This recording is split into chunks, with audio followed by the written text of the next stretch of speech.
mənim sizin savadınıza, həyatdakı mövqeyinizə heç bir şübhəm və etirazım yoxdur. Yəni, ümumiyyətlə, siz nə qədər bizi tənqid eləsəniz də.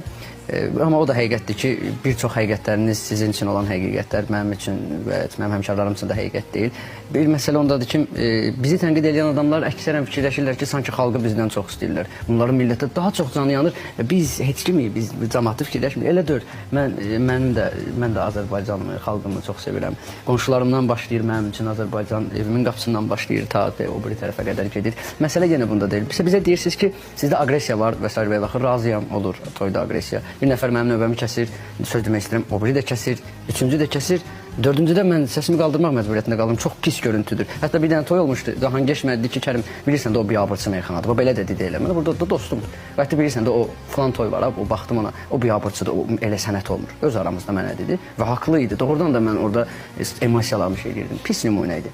Və siz də buna etiraz edirsiniz. Amma etiraz edəndə siz də mənim növbəmi kəsirsiniz, qoymuşsunuz danışmağa. Sizə baxan gənc göstərəcək ki, əgər mən haqlıyamsa kimisə növbəsini kəsə bilərəm ki, bizim bax ziyalı onun növbəsini gör necə gözəl kəsir sözlərlə. O da başlayacaq sözlərin kəsməyi kimlənsə müzakirə əsasında, mübahisə əsasında.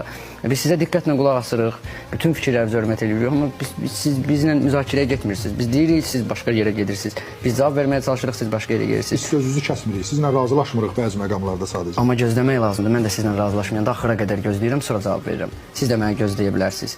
Mənim gözləmək sizə borcumdur. Həm bir alim kimi, ziyalı kimi, həm məndən yaşda böyük kimi, həm bir müzakirə oponenti kimi. Mən meyxanadayam, mənim instinktimdə dəyişmək var. Mənim əslində genetikamda dəyişmək var. Mən deyilən şeyə anında cavab vermək istəyirəm. Amma mən bütün ədəbimlə sakitcə gözləyirəm və qulaq asıram sizə ki, nə qədər sənət deyil, sənətçi deyilsiniz, çox böyüyür məsələ. Əslində elə deyil.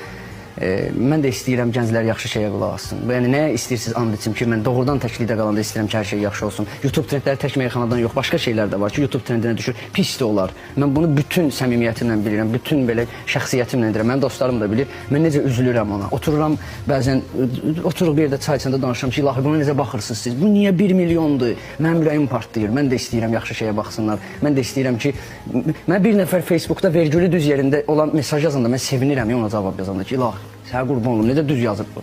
Bunu necə arfa-epik qaydalara riayət edir?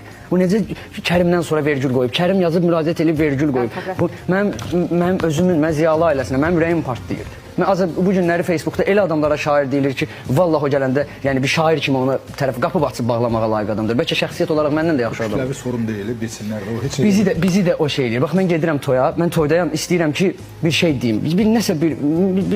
Bildiyim nəsə varsa, bir kitab Karamazov qardaşların deyək ki, oxumuşam və ya nə bilim Dostoyevskinin Cinayət və Cəzanı oxumuşam, nəsə deyim oradan. Mənə onu deməyə qoymurlar.